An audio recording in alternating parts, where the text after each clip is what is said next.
Hey, Buttercup. Hey, you little fart. Okay, so when and where were you born? I was born in Ponto de Vagos, Aveiro, which is in Portugal, 1979. And what was your childhood like? It was interesting. I learned English when I was 7, and I guess it was fun. Was it difficult transitioning from? Because I know you were born in Portugal and then had to come when you were young to Canada. So was it tough, like growing up in a totally different place? Well, I didn't know any English, so I remember starting school in grade 1, and I didn't know how to ask to use the washroom. So I would just pee my pants, and then I would draw kids' pictures, and they were my friends again. That's great. That sounds so fun. So do you have any siblings, and what were they like growing up? Well, I had an older brother and an older sister. I was really obnoxious, so we didn't really get along. And then as I got older, I had you and Bianca come into my life. And that's great, because I'm older, so I could pick on you guys. That's not nice, you know?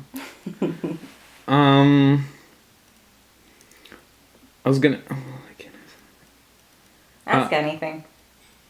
Well, okay, so what was it like growing up as a teen? Because I know, like, for Dad, it was different, because back then he had to work a lot. But as a teen, did you still have trouble trying to, like, not fit in, but did you still have trouble trying to get through different kinds of obstacles? I didn't have trouble fitting in. Education just didn't come as important. My mom taught me to be a mother rather than be a worker. I was raised to be a wife and a mother.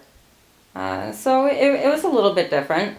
I quit school at a young age and ended up working really hard anyway, so don't know where that got me. And I have no children, so... You probably got that from Dad.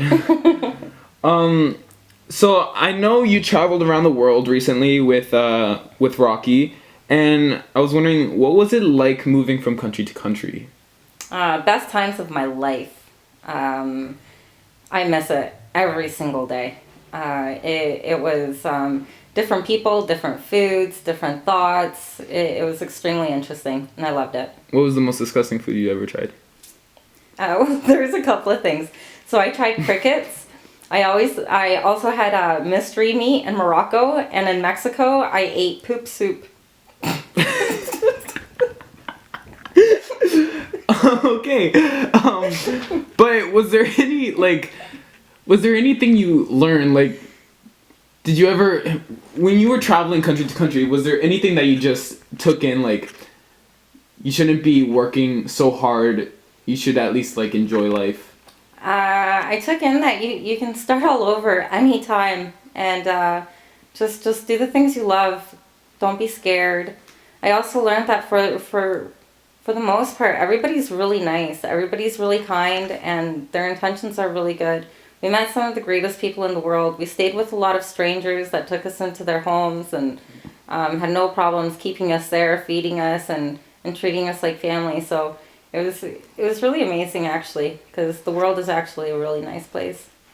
But did you ever get homesick, or was it always like, you always wanted to stay longer, It was conflicting. There was times where, all I wanted was a fridge or a comfortable bed. But like, there was moments where it's like, you're at home and you go through your routine and, it's like 3:00 in the afternoon, you're like, oh God, when is this day going to be over? Where when we were traveling, never once did I experience that. Every single day was amazing. Every single moment. I remember we would be riding and it would be pouring down rain and we'd be so cold and we'd be soaking wet, and we'd get back to wherever we were going and we'd laugh a little bit and say, wow, today was so much fun. And so you would do that anytime, any day, in a heartbeat, like, to go back? In a heartbeat. I miss it. I miss it so much. You always get homesick, and coming home and, I don't know, seeing everybody you loved and going back into